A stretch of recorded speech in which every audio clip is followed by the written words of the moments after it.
नमस्कार, मैं सुरेंद्र प्रताप सिंह भारत मौसम विज्ञान विभाग तरफ से आप सभी का स्वागत करता हूं हमारे दैनिक मौसम चर्चा कार्यक्रम में।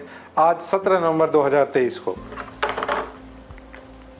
आप इस चित्र में देख पा रहे हैं जो ऑब्जर्व दर्ज वर्षा है पिछले 24 घंटे में। तो आप देखेंगे कि पीला रंग है, केवल तमिलनाडु और केरला में हैवी रेनफॉल हुआ है एक दो जगह पे।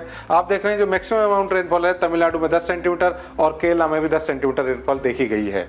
बाकी पूरे इंडिया में कहीं भी हैवी रेनफॉल ऑब्जर्व नहीं हुई है।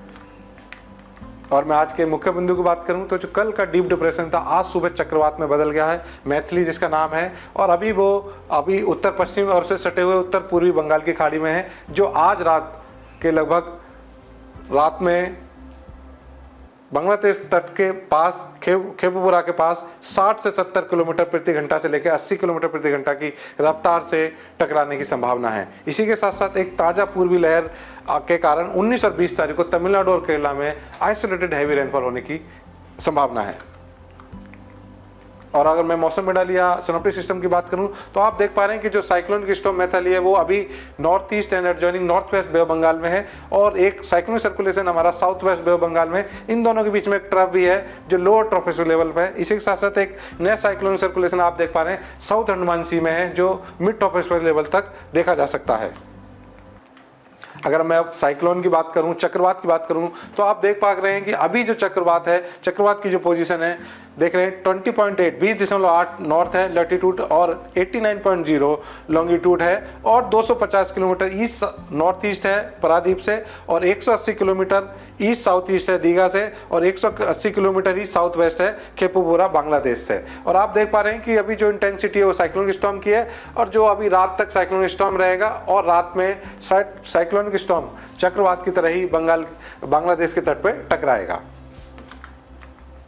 और इसी के कारण आप फिशरमैन वाली मछुआरों की जो चेतावनी आप देख पा रहे हैं आज और कल के लिए, केवल अगले 2 दिनों तक के लिए नॉर्थन पार्ट जो बे बंगाल का नॉर्थ पार्ट है, इसी के साथ साथ बांग्लादेश कोस्ट और हमारा वेस्ट बंगाल कोस्ट के लिए भी अगले 2 दिनों तक फिशरमैन के लिए वार्निंग है। तो फिशरमैन से एडवाइस करी जाती है कि आप पर्टिकुलर इन 2 दिनों पर इस वाले क्षेत्र में जाएं। उसके बाद आप देखेंगे डे 3 यानी 19 तारीख से 19, 20, 21 तारीख को कोई भी फिशरमैन वार्निंग नहीं है।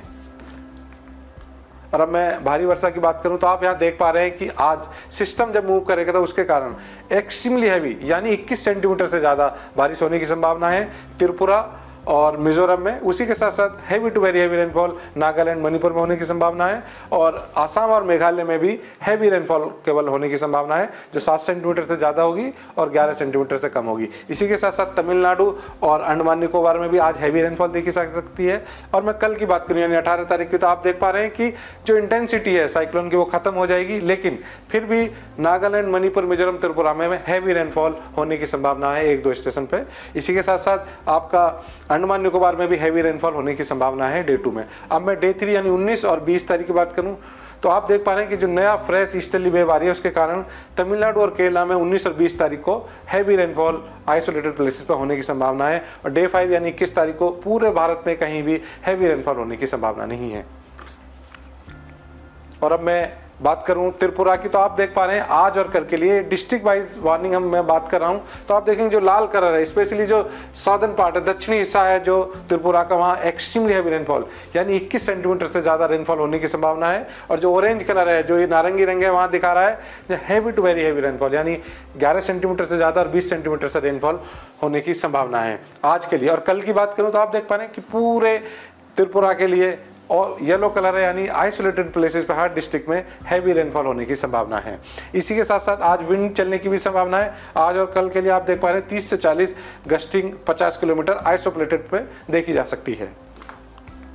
और अगर मैं मिजोरम की बात करूं तो आप यहां देख पा रहे हैं जो मिजोरम का वेस्टर्न पास है, पश्चिमी हिस्सा है, जो पश्चिमी हिस्सा के 3 डिस्ट्रिक्ट है वहां पर एक्सट्रीमली हैवी रेनफॉल, और उससे लगा हुआ जो हिस्सा ईस्ट में वहां पे heavy to very heavy rainfall होने की संभावना है। और सदर्न हिस्सा में आप देख रहे हैं साउथ ईस्ट के 2-3 डिस्ट्रिक्ट है, यहाँ पे केवल हैवी रेनफॉल होने की संभावना है आज यानी 17 तारीख। और कल के लिए आप देख पा रहे हैं कि पूरे मिजोरम में हर डिस्ट्रिक्ट में आइसोलेटेड हैवी रेनफॉल होने की संभावना है। और आप सभी को बहुत बहुत धन्यवाद मुझे सुनने के लिए। नमस्कार।